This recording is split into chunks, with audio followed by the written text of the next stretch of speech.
So, Assalamualaikum. I am Naima Esali and we are the team organization. So, now we're going to discuss what is organization. So, according to our research, organization refers to the act of putting things into logical order, to the act of taking an efficient and orderly approach to tasks, or a group of people who have formally come together. So, organization daw is bound with agreement and rules that need to be followed in order to have an efficient and organized approach in handling every task and challenges. So, and for example nito is in an organization kapag walang rules and agreement, there will be chaotic. So kasi yung organization is dapat yung mga tao is discipline, merong rules na sinusunod para magkaisa yung bawat tao, member ng organization. Kasi for me, hindi mag-work yung isang organization pag wala silang sinusunod na rules and regulation na angkop sa isang nasabing organization. Now, let's proceed to the definition of organization according to different authors. First, we have Sir Lewis Allen. According to Sir Lewis Allen, organization is the process of identifying and grouping work to be performed, defining and delegating responsibility and authority, and establishing relationship for the purpose of enabling people to work most effectively together in accomplishing objectives. So, excuse me. According to Sir Lewis Allen, organization daw is the process by identifying individuals. So, according to him, organization daw is ito yung tumutulong sa atin makilala yung isang tao, pagkakakilanlan ng isang tao. Ikaw is ma-identify mo yung tao na member ng isang organization according sa kanilang record, yung kasi merong mga palatandaan. So, yun yung pagkakakilanlan according to Sir Lewis Allen, with giving everyone right and responsibility to fulfill. At the same time, establishing relationship to be more sufficient and effective in accomplishing objectives. So, ayun na nga, at the same time, giving everyone responsibilities and duties. In other words, to work the organization of the organization aforementioned. Let's proceed to Sir Eminent Thinker. According to him, organization is the backbone of management because without an efficient organization, no management can perform its function smoothly. So, according naman kay Sir Eminent Thinker, organization daw is the backbone or the most important in management. Dahil kung wala daw efficient na organization, there will be no management can perform its function smoothly. Kasi, in other words dito is, kung wala yung organization na efficient, yung maaasahan na organization, yung mga tao na nag-work together, there will be no organization or management can execute what's necessary that needed in the process of organization. The next is George Terry. Organization yun. So, organization is the establishing of effective authority, relationship among selective work, person and workplaces in order for your group to work together efficiently. So, according naman kay Sir George Terry, organization daw is establishing effective authority. Like a while ago, nasabi ko na it's necessary to have a leader or yung nag-supervise sa organization kasi yung kapag walang leader or nagsusupervise, it's possible na yung mga member ng grupo is gagawin na lang nila kung ano yung gusto nila, na hindi nila iniisip yung iba, yung effect ng mga actions na ginagawa nila. So, the leader should also gain first the trust and respect of the prospective members of the group para mag-work yung relationship nila among all the group of organization. Kasi it's not about being a leader. As a leader, you need also to cooperate. You need to listen what's the opinion of the others for you to work the organization. So, according naman kani L.H. Haney, organization is a harmonious adjustment of specialized parts of the accomplishment of some common purpose or purposes. Organization is the adjustment of various activities for the attainment of common goals. So, according naman kani L.H. Haney, kailangan mo daw sa organization na harmonious adjustment. Kasi it's not about being you, it's about organization where you belong. So, kailangan is mag-cooperate ka sa kung ano yung mga idea ng iba, dapat is i-respect mo yung mga idea nila na kung saan kailangan mo yung matinding adjustment sa bawat isa kasi it's not about just you. Yung iba is marami ding mga masasuggest na minsan is medyo hindi mo gusto. So, you need to adjust. The next is Oliver Seldon. According naman to him, organization is the process of combining the work which individual or group have to perform with the facilities necessary for its execution. That the duties or performed provide the best channel for the efficient system and systematic, positive, and coordinated application of the available effort. So, according naman sa kani Sir Oliver Seldon, organization daw is the combination of individuals or group to perform where unity is needed. Kasi sa organization, kailangan is tulungan. Kaya nga nasabi na organization kasi is a group of people who working together to accomplish the attainment goal. So, kailangan para ma-achieve yung accomplishment, yung magandang resulta, kailangan is unity. Assalamualaikum. I am Jehaya Clau Itad, and we will continue the discussion about the authors and their definition to the organization. Mooney and Rayleigh, according to Mooney and Rayleigh, organization is the form of every human association for the common purpose. So, according to them, any association with other people that created to attain or achieve one goal, kahit anong purpose pa yun, can be called organization. Like for example, our reporting presentation, we associated with each other to be successful in our reporting. Therefore, we can be also called as an organization, according to Mooney and Rayleigh. Cons and O'Donnell.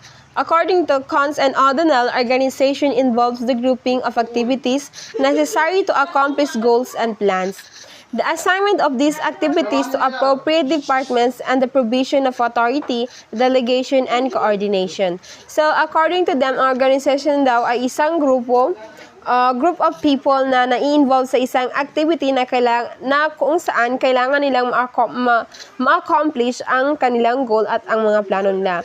Through this activity, magkakaroon ng coordination ng bawat members ng grupo at magtatalaga sila ng isang tao para maging leader, at ang leader na yun ang siyang magkakaroon ng full authority to give instruction and to make decision for the organization na binuo nila.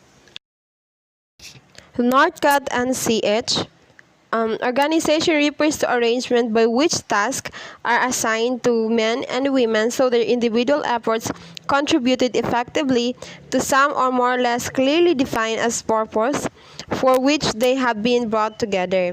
So, according to Northcott C.H., organization daw ay isang arrangement ng activity kung saan ina-assign ng bawat isa sa kani-kanilang role or function upang maging effective at ma-fulfill ng bawat isa ang kanilang mga duties. Therefore, hindi masasayang ang kanilang effort ng bawat members at ma-fulfill ang kanilang goal.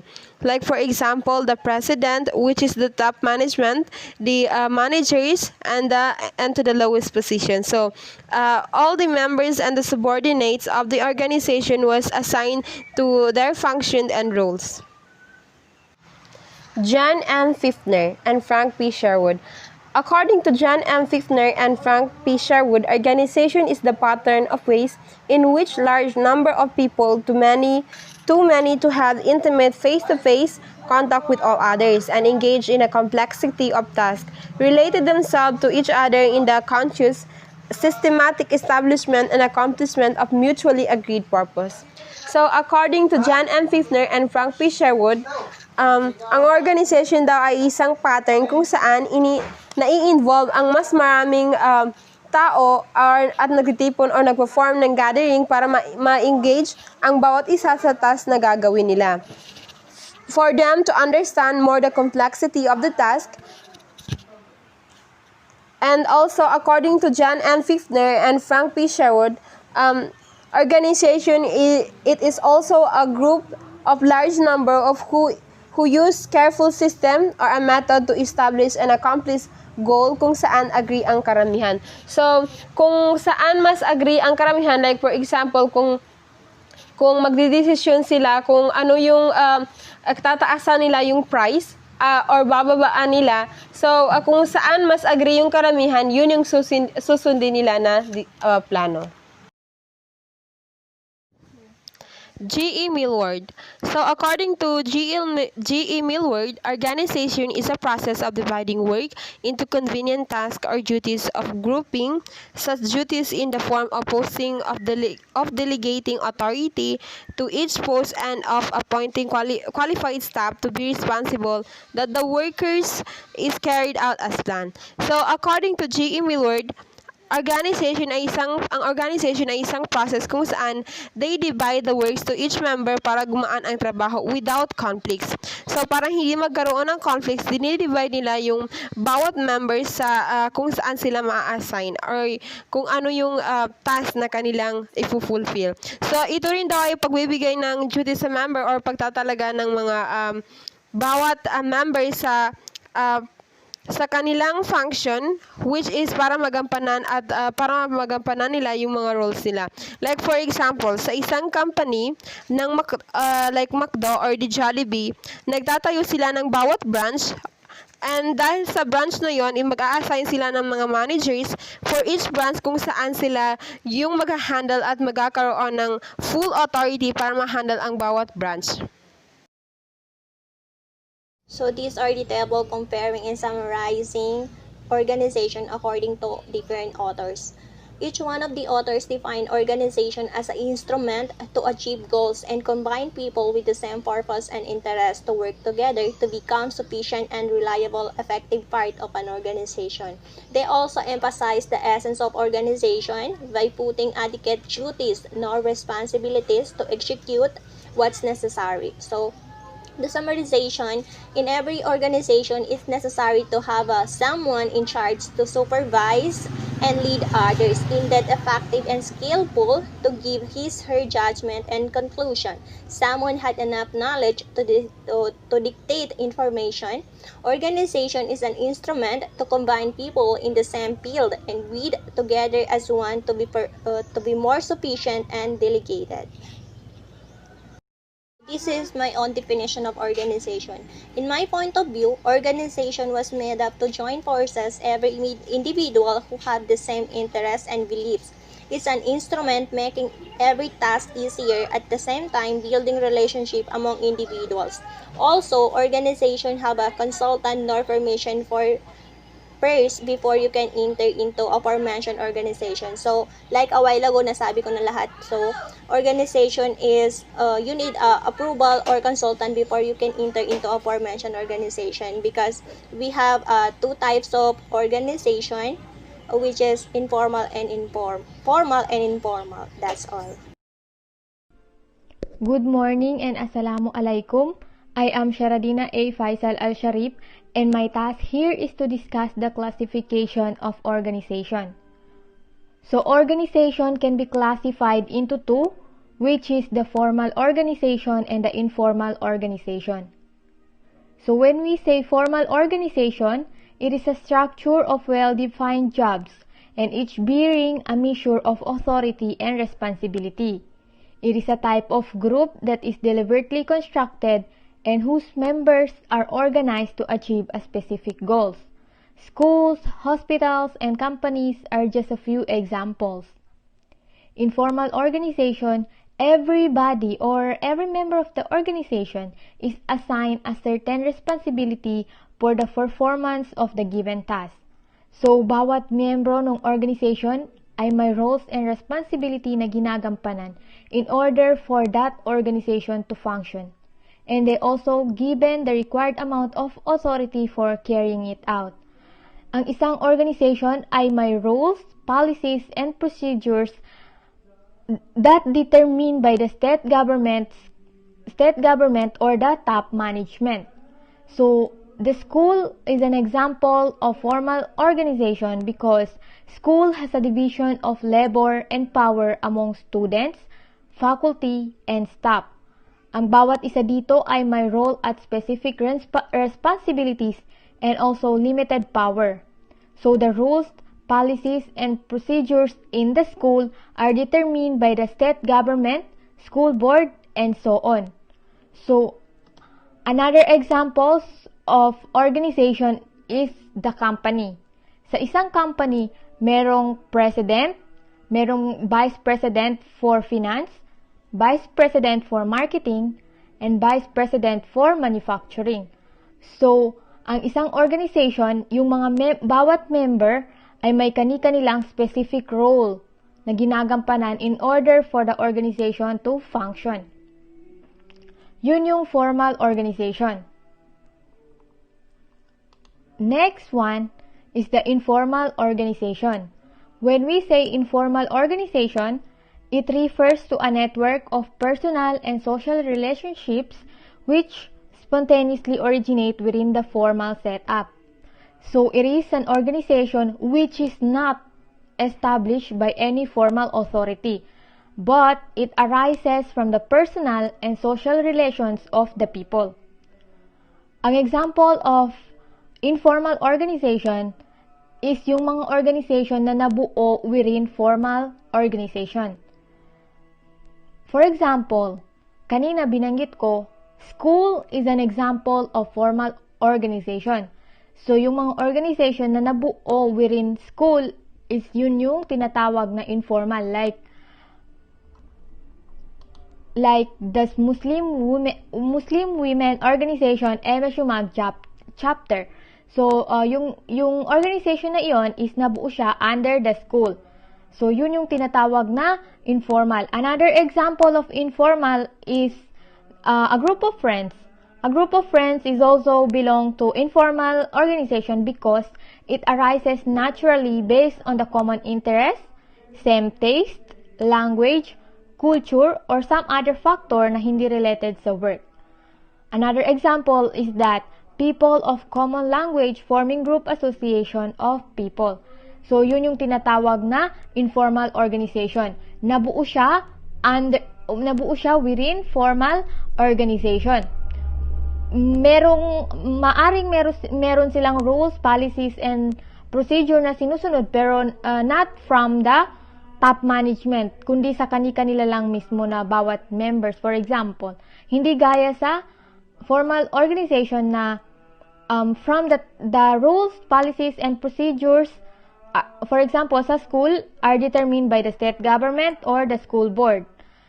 And another, pag sa companies naman is prescribe, yung mga rules nila or mga functions nila is prescribed by the top management. So, yun. So, this is the table of formal and informal organization. So, this is the difference, rather, of formal and informal. So, formal, it originates from the set organizational structure, while the informal originate from formal organization. So, yun yung sabi ko kanina na yung informal organization is nabuo within the formal organization. Formal organization can work independently while the informal depends totally upon the formal organization. Formal organization has a formal setup to achieve predetermined goals, while the informal organization not based on any rules and regulations. So, yun yung sinasabi ko kanina na yung formal is may sinusunod silang rules, policies, and procedures na prescribed by the top management. While sa informal, wala silang rules and regulations. Kung meron man, di ba, sa group of friends, if there is rules, so tayo-tayo lang yung gumagawa nun. Not by the top management or any formal authority. So, here are the examples of formal organization. So, the school, because the school has a division of labor and power among students, faculty, and staffs, like that. And then the hospital, the companies, and all. So, another one here is the example of informal organization, which is the Muslim Women Organization MSU Mag chapter, the SSC, the Unipad MSU Mag chapter. So, that's all for my report. Hope you understand. Thank you.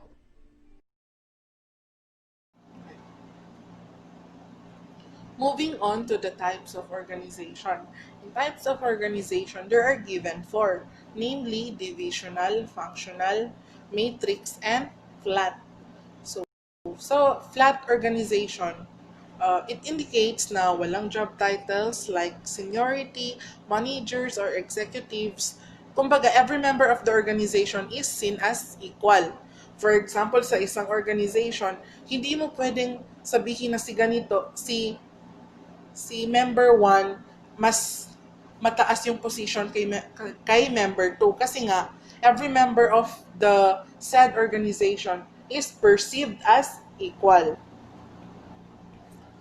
The next one is the matrix organization.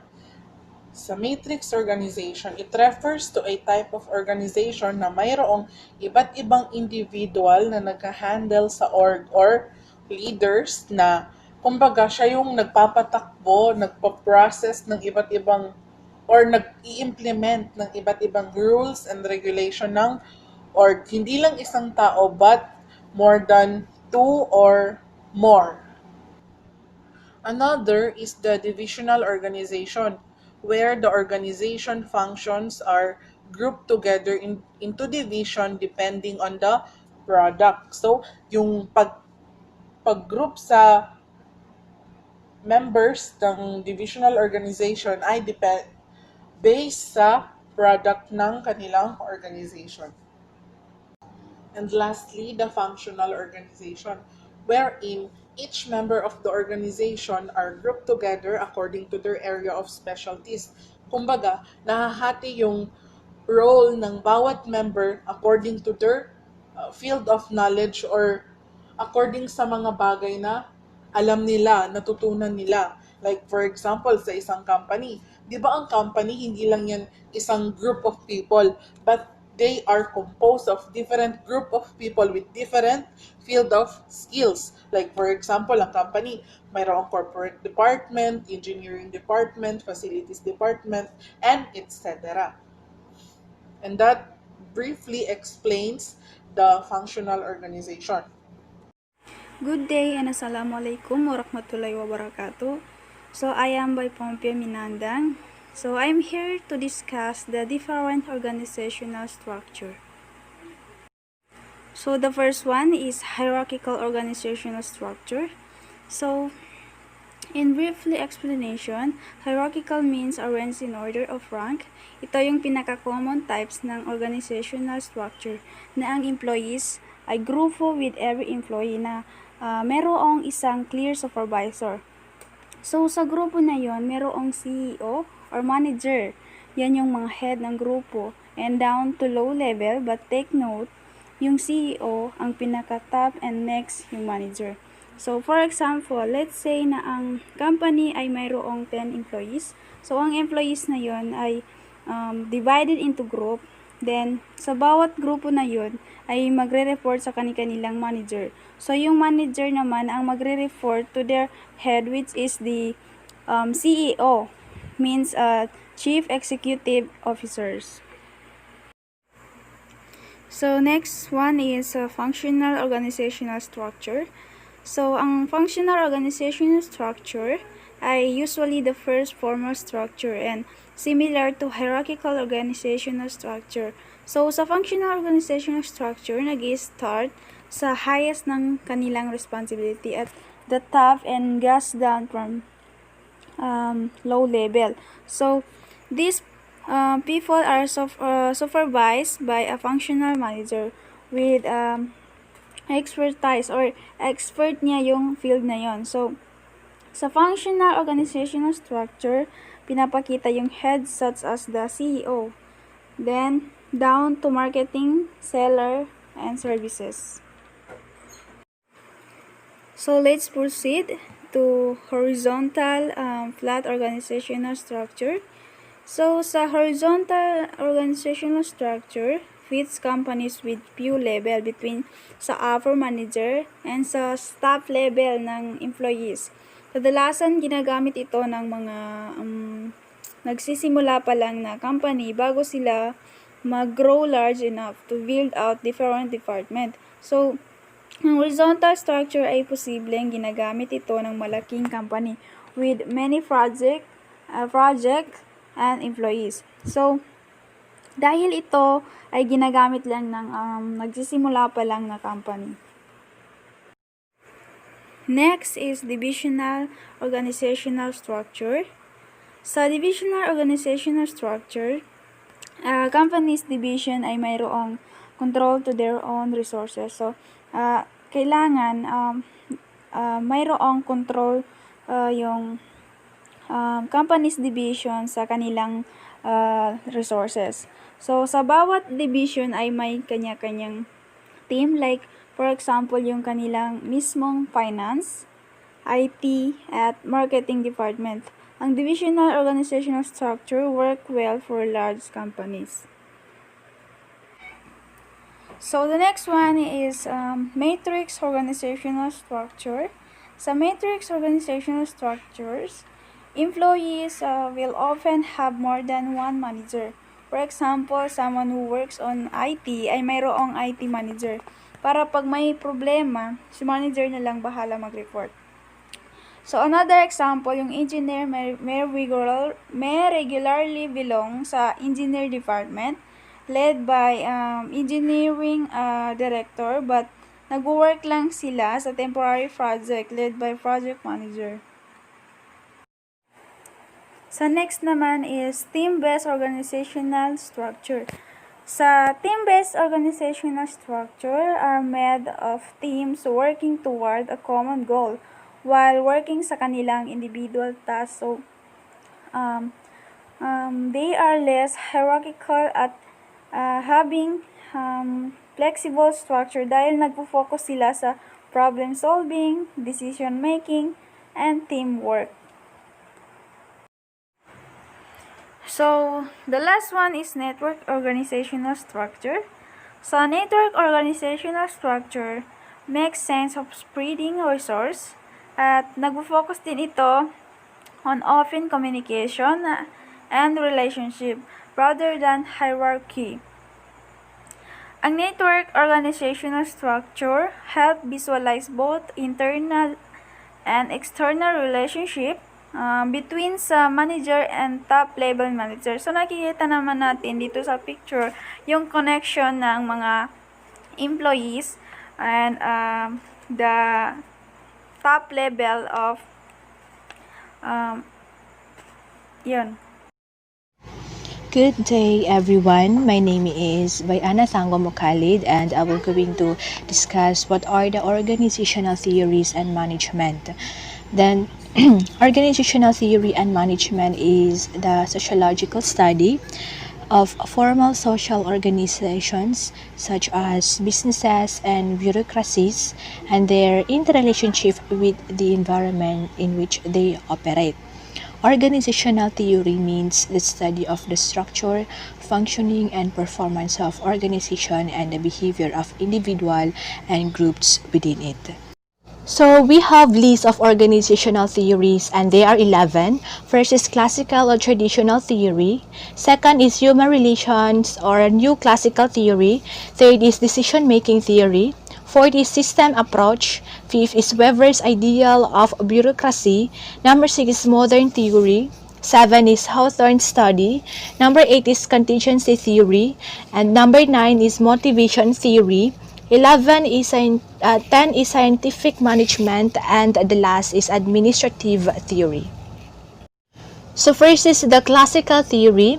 Classical theory or traditional theory concentrates on the formal structure of organization and leads the human aspect of organization to personnel specialists.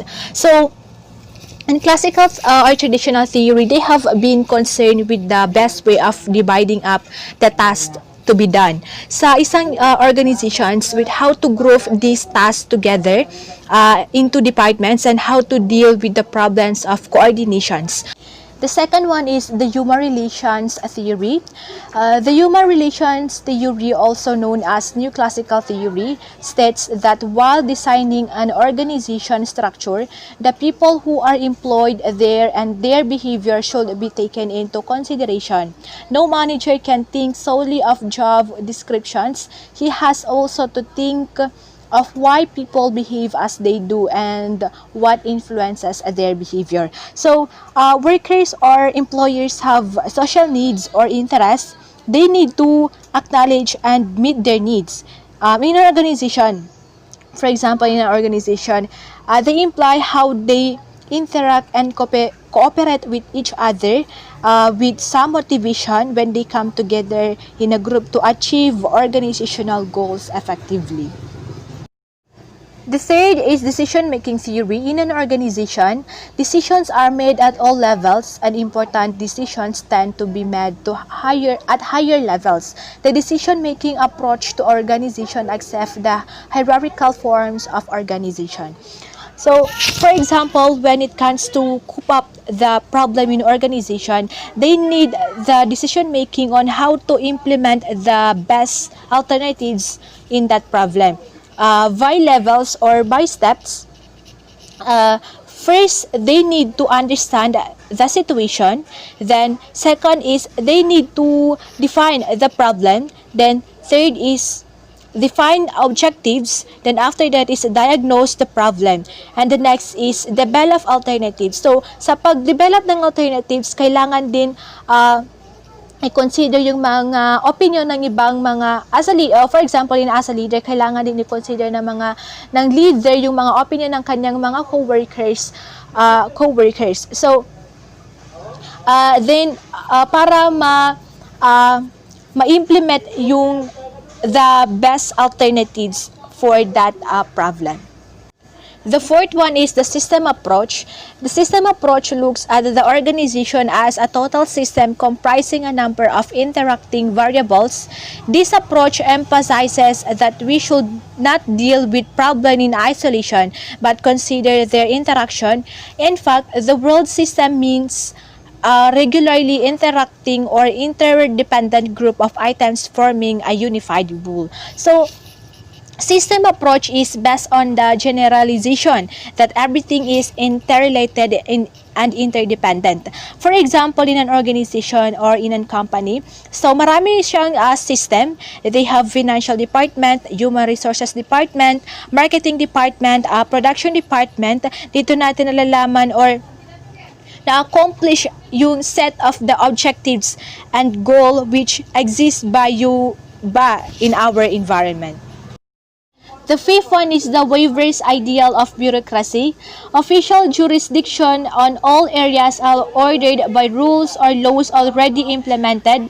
There is an office hierarchy, a system of super and subordination in which there is supervision of lower office by higher ones. So, lahat ng mga workers, they need to follow the rules or laws that already implement. So, lahat naman ng organization may mga rules and regulation na dapat sundin ng mga workers, not only the mga employers, but also the manager or the CEO ng isang company. So, the office management or the leader requires to divide the task hanggang sa lower office or subordinate. At yung mga workers naman is kailangan naman nilang sundin to achieve the coordination of work in an organization. Number 6 is modernization theory. Modernization began when a nation's rural population started moving from the countryside to cities. It deals with the cessation of traditional methods in order to pursue more contemporary effective methods of organization. So, through the modernization, the transition from a traditional society to modern is mas lalong nag-improve yung isang organization sa paggamit ng mga technologies like computer, machines, sa paggawa ng mga produkto dahil doon mas napapadali yung mga trabaho nila sa isang organization and to have the economic growth.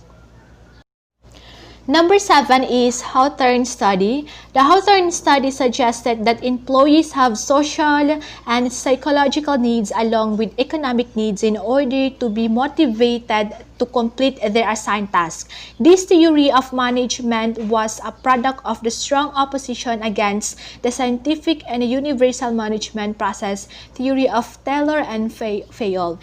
This theory was a response to the way employees were treated in companies and how they were deprived of their needs and ambition. So, the employees needs to motivate to complete their assigned tasks. So, as a leader naman, kailangan din mo i-motivate yung mga employers niya. Like, for example, dapat consider niya yung mga opinion ng employees niya kasi a good leader should have a good follower. So, number 8 is the contingency theory. The contingency theory is a class of the behavioral theory that claims that there is no best way to organize a corporation, to lead a company, or to take decisions. An organizational leadership or decision-making style that is effective in some situations may not be successful in other situations. The optimal organization leadership or decision-making style depends upon various internal and external constraints or factors. So, leader is a very special kind of approach which state the success of a leader does not only depend on their abilities. Syempre, kasama na rin yung mga workers niya. Kapag yung isang leader is talagang magaling siya, hindi naman ibig sabihin na talagang magsa-success yung organization kung hindi naman magaling yung mga workers niya. So, the group performance is a result of the interaction between the style or tactics of the leader and the characteristics of the environment in which the leader works. So, kailangan ding ng unity or coordination ng bawat isa, nakakasalalay pa rin yung coordination ng bawat isa sa ano man yung result na gagawin nila sa isang organization. Number 9 is motivation theory. It is concerned with the study or work motivation of employees of the organization. The work are performed effectively if proper motivation is given the employees.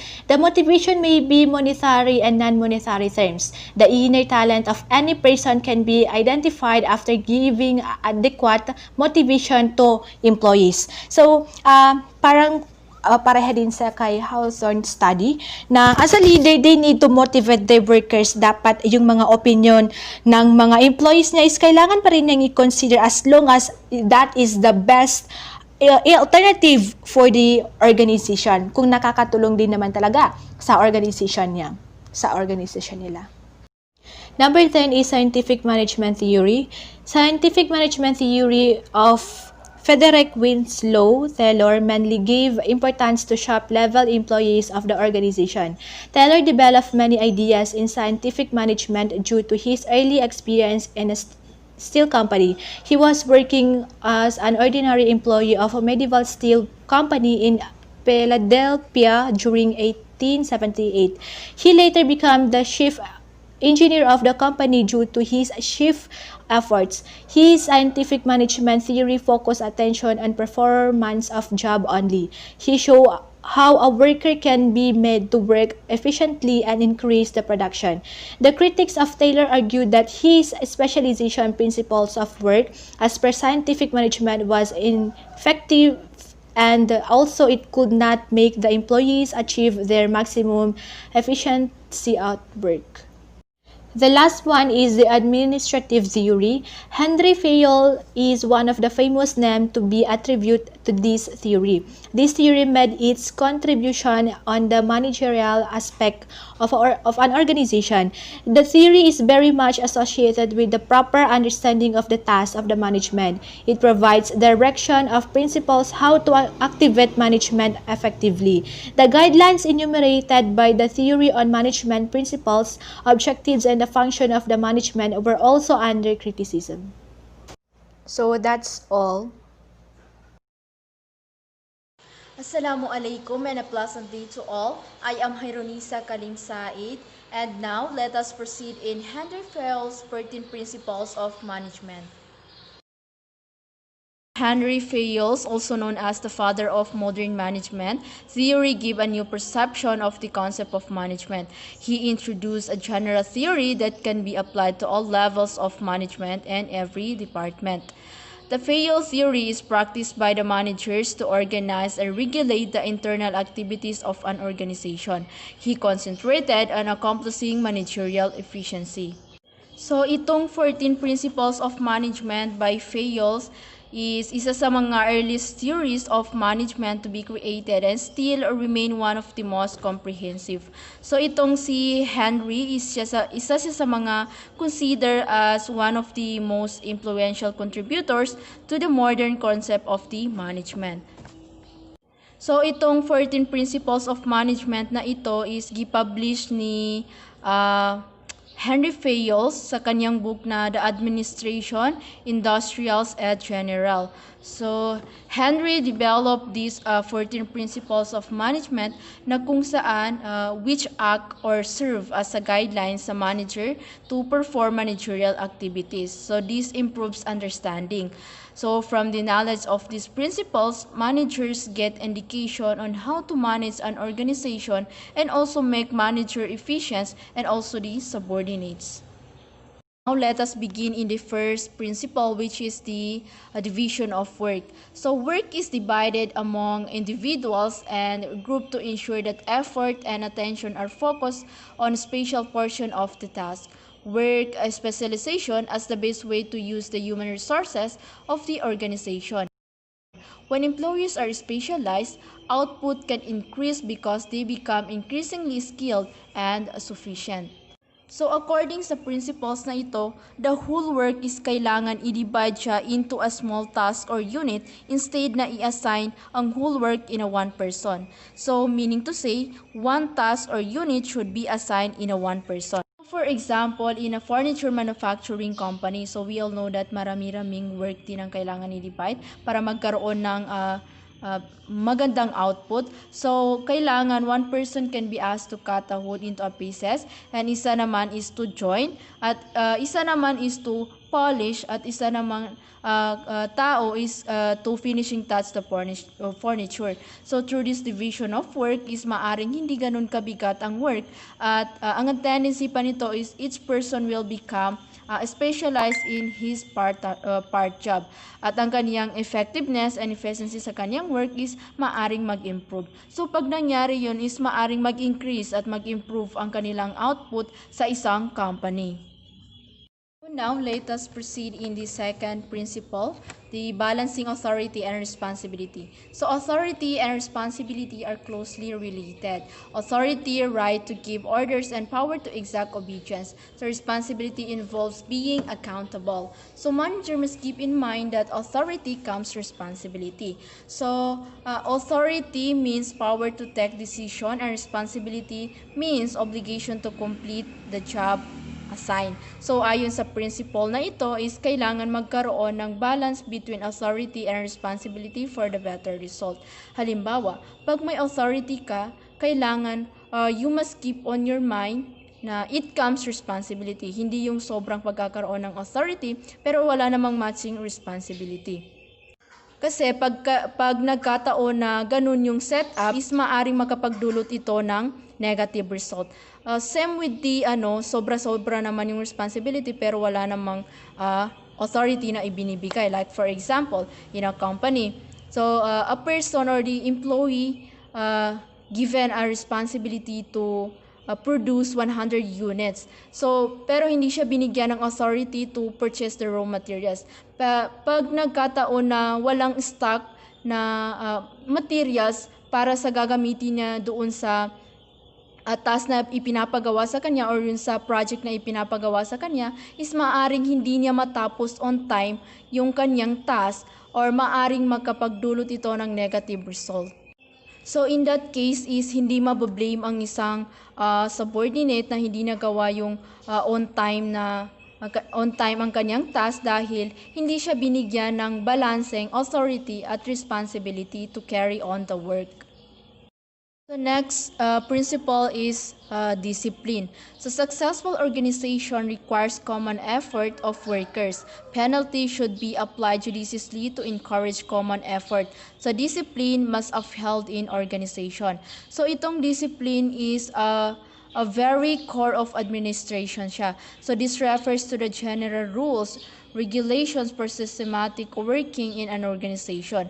So this also means improving or developing the commitment in the employees toward organization as well as toward each other. So itong principle of discipline is nagagamit natin in all levels or in all aspect. According kay Henry, discipline is required sa superior as well as the subordinate level. So, kailangan both superior and subordinate is meron ito. So, for example, the employee must keep or must honor their commitment toward organization, halimbawa by working effectively and efficiency. So, ganun din dapat si superior. Kailangan din niyang tuparin ang kanyang promises of increments, promotion, or etc. So the next principle is the unity of command. Workers should receive orders from only one manager. Employees should have only one direct supervisor. So according to this principle, the employee should receive orders from only one boss or manager only.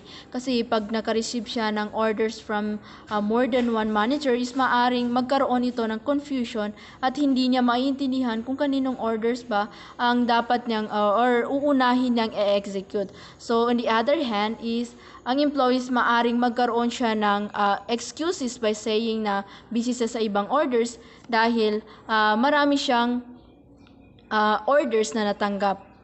So, pag nakatanggap ang isang employee sa iisang boss lamang is maganda ang magiging daloy ng kanilang work or ang kanilang organization.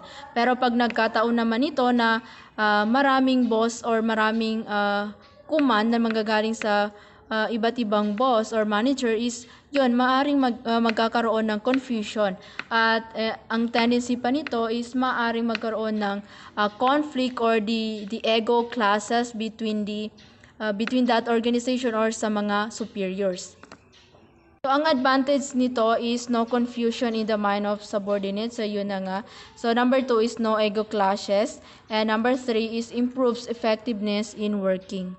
Next is unity of direction. So, the entire organization should be moving towards objectives in a common direction. Teams with the same objective should be working under the direction of one manager, using one plan to ensure that action is properly coordinated. So, ayon sa principle na ito, one unit means one plan. The manager and subordinates must directed by or toward one direction in order to achieve or attain the organizational goals easily. So, pag ang principle na ito is na-i-apply, is maaring magkaroon ng coordination in an organization. So, ang tambalang 4 and 5, iisang command galing sa isang manager, at the same time, iisang objective to attain the goals or iisang moves ang kanilang or direction, iisang direction ang kanilang gagawin. The next one is subordination of individual interest to the common interest. So the interest of one person should not take priority over the interest of the organization as a whole. So sa principle na ito is the general interest ay kailangan mas i-priority siya or mas superior siya than individual's interest. So, kailangan nakapokus ang interest to the general to attain the main objective of an organization. So, it is by setting aside the individual's interest to pursue the interest of an organization. Halimbawa, ang manager is nag-take ng decision na maaring maapakan na ang kanyang sariling interest. So, kailangan niya munang i-sacrifice ang kanyang sariling interest alang-alang sa kapakanan ng kanilang organization. So, yung mga pansariling interest na hindi naman ganun kahalaga or hindi naman ganun kaganda yung naiaambag sa organization is kailangan na munang i-sacrifice alang-alang sa kapakanan ng organization or in the company. Number 7 principle is the remuneration. So many variables such as cost of living, supply of qualified personnel, general business condition, and success of business should be considered in determining a worker's rate of pay. So employee satisfaction depend on a fair remuneration, financial and non-financial. So ayon sa principle na ito, kailangan ang employees in the organization must be paid fairly. So dapat fair siya para masatisfy ang mga workers or employees at magsisilbi itong inspiration nila and motivation nila to do their best and lend their efforts and work efficiency and effectively. Dahil pag nagkataon na hindi ito na i-apply, ay maaring hindi ganun kaganda ang mai-contribute ng isang worker dahil parang mawawalan sila ng gana to do their efforts. So, kailangan mai-apply ito. Halimbawa, sinabi ng manager na kailangan i-attend ang certain goal na ito dahil pag na-attend ito is magkakaroon sila ng or mag-i-increase ang kanilang profit na kung saan pag nangyari yon is maaring magkaroon sila ng bonuses or extra galing sa kanilang company. So in that reinforcement is gagawin ng mga workers or employee ang kanilang best dahil mamomotivate sila dahil may mga extra or kumbaga mabibenefit sila doon sa kanilang ginagawa. Assalamualaikum. My name is Jahaira Clau Itod. Today we will continue the report of Ms. Haironisa Said, which is the 14 Principles of Management by Henry Fayles. And now let us proceed to the centralization. Centralization in any company, the management or any authority responsible for a decision-making process should be neutral. However, this depends on the size of organization. Henry Fayles stress on the point that there should be a balance between the hierarchy and the division of power. So, centralization is a process or a system kung saan yung mga nagkakaroon, may authority sa isang company or sa organization ay iilang tao lamang, which is the top management. The top management, the president, and the executives and other part of top management. So aside from centralization, we have also called the decentralization, which is the opposite of centralization. Ang centralization system ay ito yung mas marami ang nagdedesisyon or mas marami ang merong authority na magdesisyon sa isang company. Walang complete centralization or decentralization system in organization because if an organization has complete centralization system, the subordinates will have no authority or power to carry out their responsibilities or duties. Therefore, and also, there is no complete decentralization. Because if we have complete decentralization, then the superior will have no authority to control organization at mas magkakaroon ng conflicts sa kanilang subordinates or sa working relationship ng isang tao.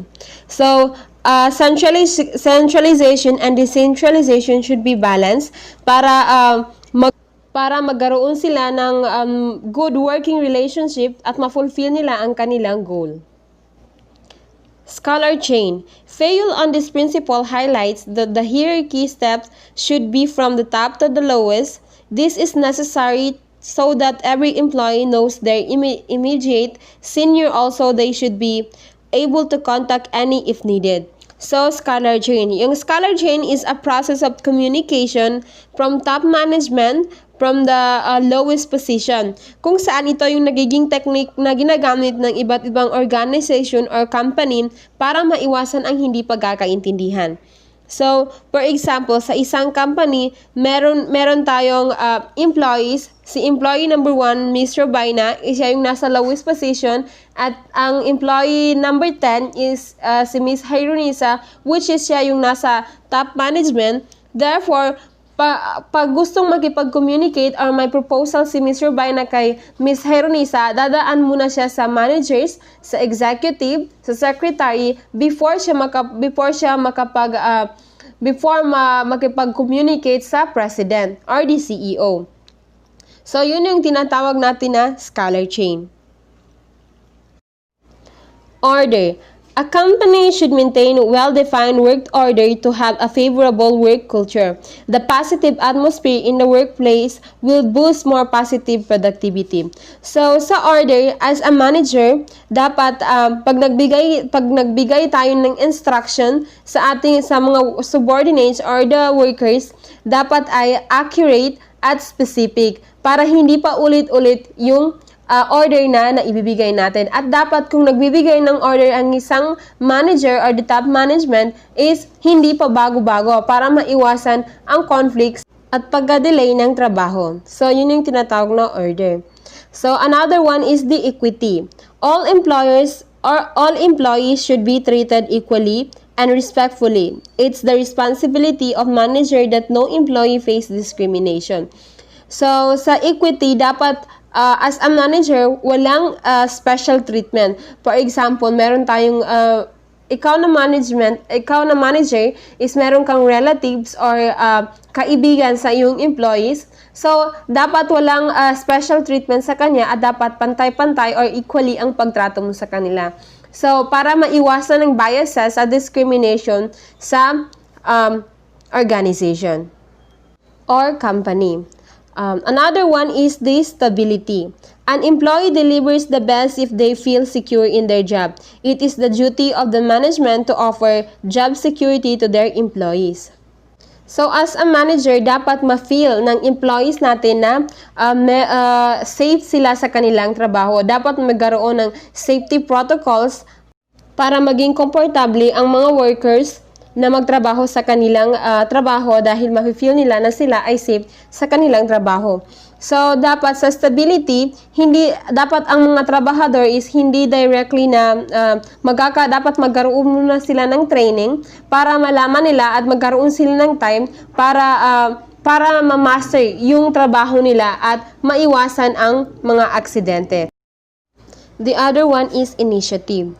Initiative is the management should support and encourage the employees to take initiatives in an organization. It will help them to increase their interest and make them work.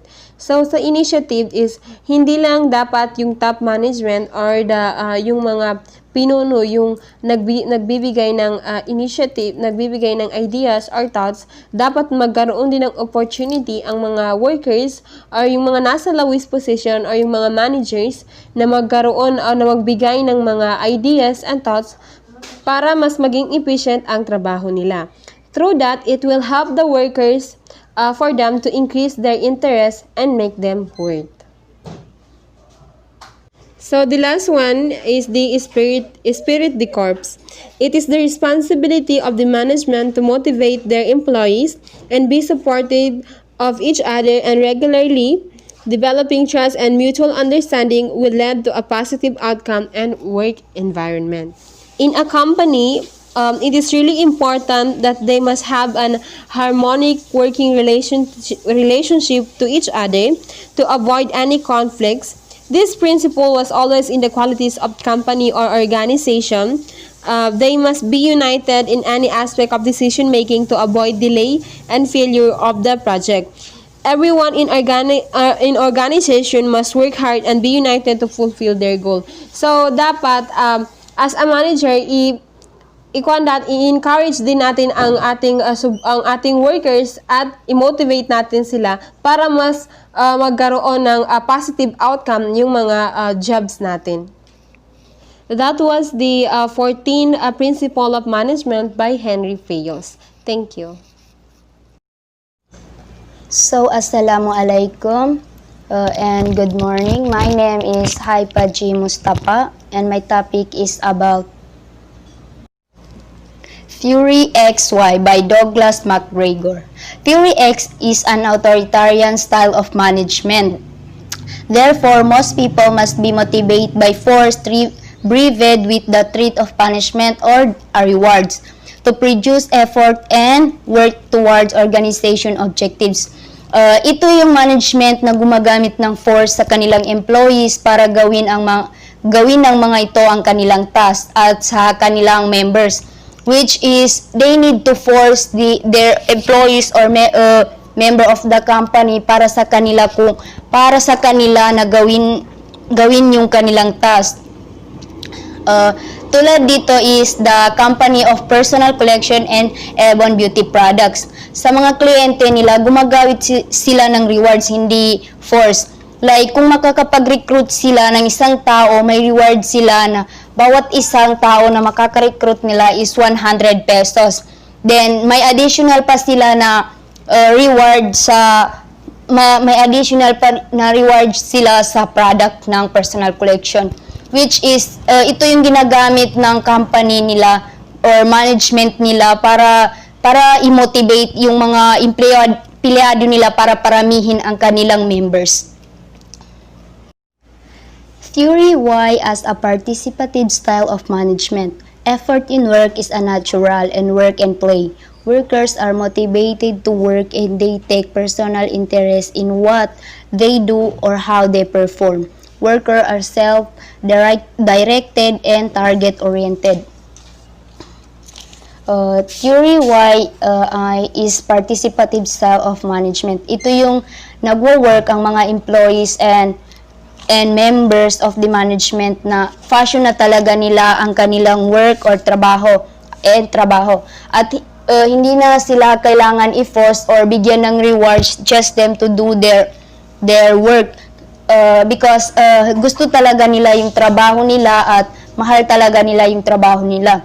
Ang management dito is hindi na nila kailangan ng effort na magbigay ng reward or magbigay ng punishment sa kanilang empleyado para lang gawin nila ang kanilang trabaho, which is kusang loob na ginagawa ng mga trabahante or employees ang kanilang work because they love it and hindi sila at may passion sila sa kanilang trabaho.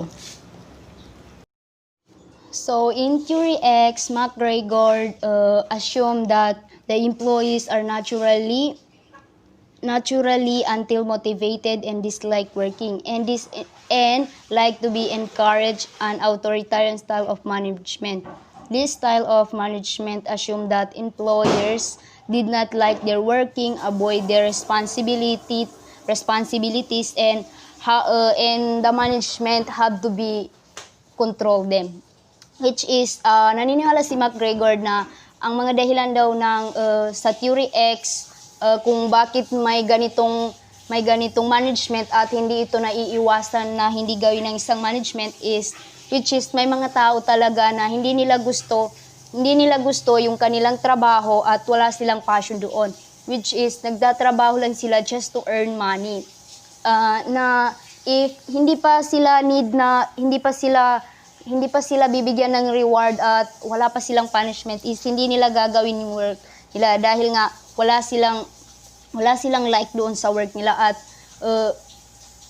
they have to the management is have to force them just to do their work. So, Assalamualaikum. I am Rubaina Lidasan and this is the continuation of Haipa Mustafa's report. Theory Y expounds a participative style of management that is decentralized.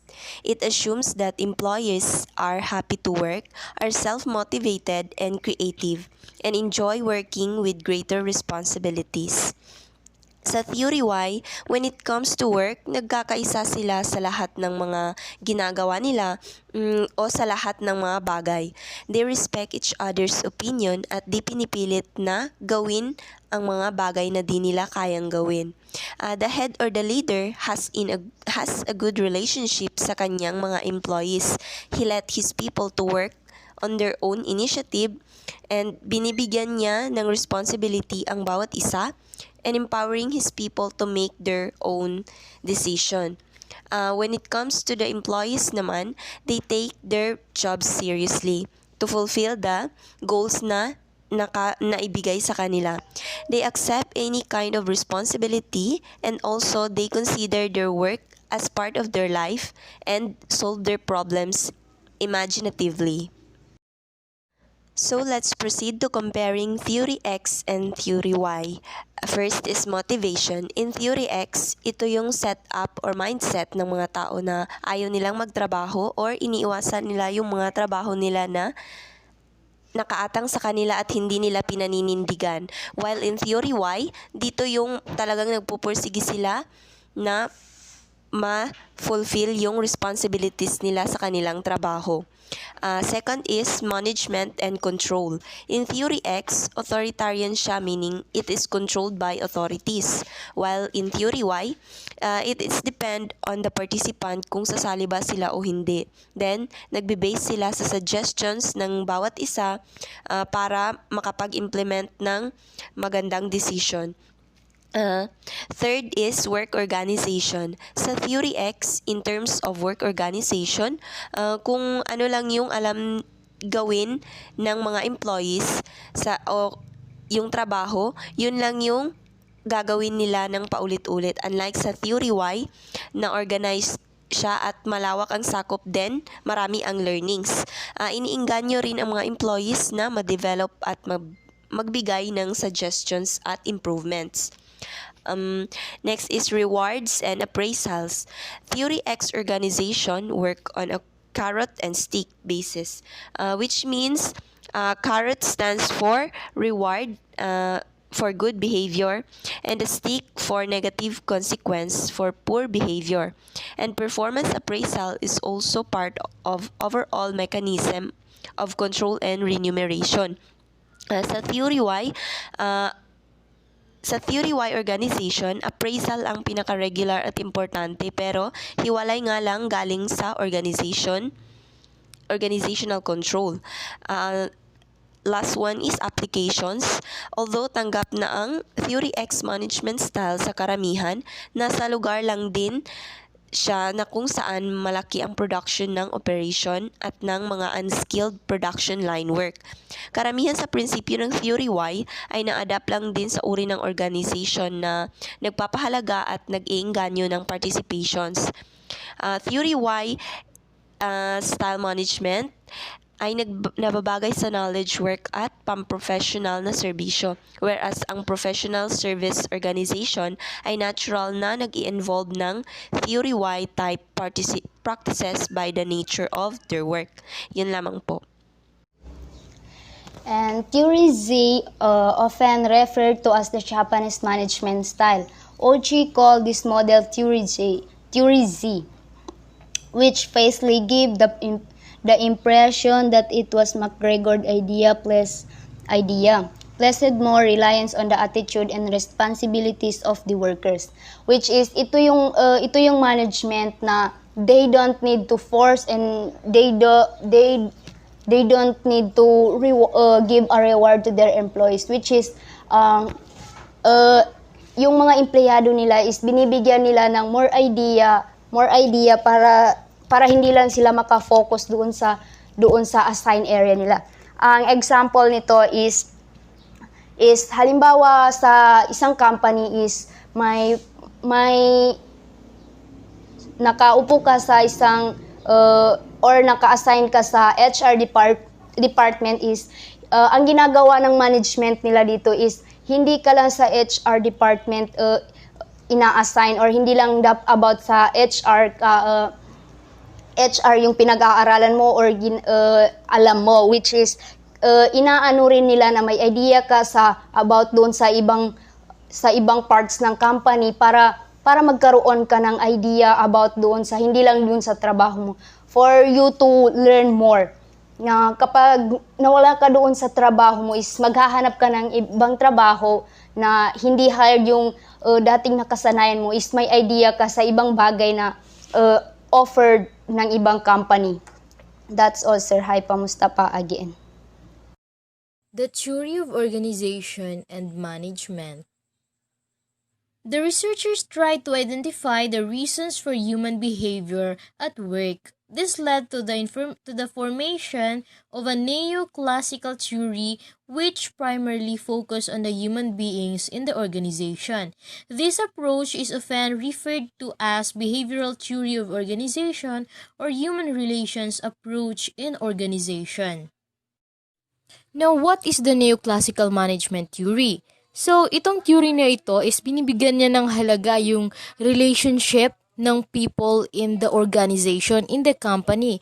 The relationship of the employees, the workers to their management, to the management to their employees, so yun yung pinapahalagahan nito.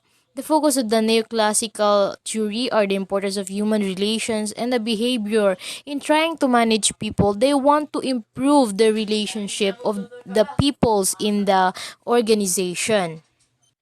In the neoclassical theory of organization, no, they now come to the realization that people are the most important factor in the success of every organization, of every company, of every industry, no? So, yung tao talaga yung pinakamahalaga, pinakaimportante because without the people, no, yung goal para sa organization, para sa company, yung needs ng company, hindi siya mapufulfill, hindi yun makakamit. Kaya dito sa theory na ito, masyadong binigyan ng halaga yung function, yung rule ng people, ng tao. Here, it revealed the importance of social and psychological factors in the determining work productivity, no? Kung healthy ang kanilang relationship at maganda ang kalagayan nila sa kanilang trabaho, mas magiging magandang outcome ng kanilang samahan. The aim of the management is to develop social and leaderships. It must be done for the welfare of the workers. Of course, kung mafe-feel nila na magandang treatment sa kanila, ay mas magiging magandang kanilang trabaho at mas gaganahan pa silang magtrabaho. Now, the classical theory versus neoclassical theory. So, in the classical theories, no, they have realized that they give so much emphasis on the scientific methods, they give so much emphasis on the machine, na until to the point that they look down to the human persons as just like ordinary machine. So, ang mahalaga lang sa kanila is they produce something. Now, they are missing the point. That's why here in this period, from 1930s to 1950s, they want to give an emphasis. They want to give an importance on the rule of people. That's why the human relationship, the relationship between the co-employees, the employees, and the manager was given importance. So, yun yung pinagkaiba ni classical theory kay neoclassical theory. And human behavior, no, kung papaano ba tayo as a person, no, magre-react sa different motivational factors that will be given to us. Kasi sa classical period, they thought that money was the only motivation why we work. Yun yung akala nila. Kung mataas yung sweldo mo, mas magiging magaling ka sa yung trabaho. Mas gaganahan kang magtrabaho. But later, they realize na hindi lamang tungkol sa pera. And that's right, hindi lang dahil sa pera kung bakit tayo nagtatrabaho, no? Kasi nagtatrabaho tayo, may mga reason tayo na kaya tayo nagtatrabaho kasi gusto natin makatulong sa ating kapwa, no? Ganun yung mga reason, hindi lamang tungkol sa pera. Sabi nga nila, no, magi-stay at magi-stay ang isang tao sa iyong kumpanya, ang mga tao sa iyong kumpanya, kahit na maliit pa ang kanilang sweldo, basta pakitunguhan mo lang sila ng tama, ng maayos. Pero naman kung kahit naman gaano kalaki yung isusweldo mo sa iyong empleyado, kung hindi naman tama yung pakikitungo mo sa kanila, aalis yan sila, walang mabuting relasyon na mabubuo. Aalis yan sila at hindi magiging matibay ang iyong organisasyon. But with the right motivation and good relationship, then we are able to encourage our employees na mag-stay sila, no? Mag-stay sila sa ating organization or sa ating company. May encourage natin sila. Kasi mayroong magandang relationship na nakikita sila. Pinakikitunguhan natin sila ng tama at namomotivate sila. Kaya mag-i-stay sila ng matagal with us. So, there are different neoclassical theories, no? So, the focus I have said was the behavior. No, yung behavioral management theory, yung theory na ito, yung aim nito is masatisfy yung social relations at personal fulfillment para ma-motivate yung employee na mailabas nila yung kanilang best performance, maging creative sila, no? to seek the employees' best performance. So the first proponent of behavioral approaches was Elton Mayo. He was the forerunner of the behavioral movement in management. And this Hawthorne study by Elton Mayo, so ito siya is a product of an experiment on the different people, different workers, on how they will react to the different motivation.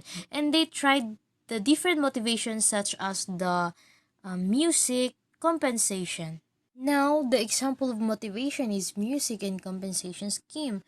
While they are working, no, they put some music so they perform well. Habang nakikinig sila ng music is naaaliw sila at mas nagiging energetic sila at mas nagiging maganda yung outcome ng kanilang ginagawa. Also, the high temperature. Kasali rin yung high temperature, yung aircon.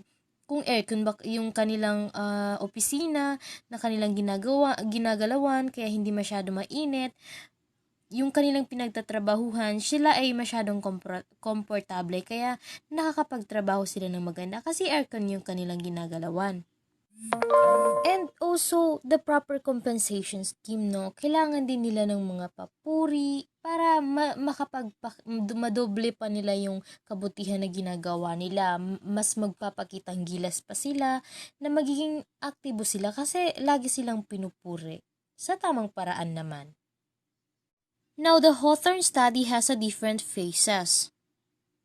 The first one is illumination stage, kung saan in the illumination stage, they put proper light on the working place and they realize that with the proper light, the workers work well kasi maganda yung pagkakakita nila sa kanilang ginagawa kasi mailaw.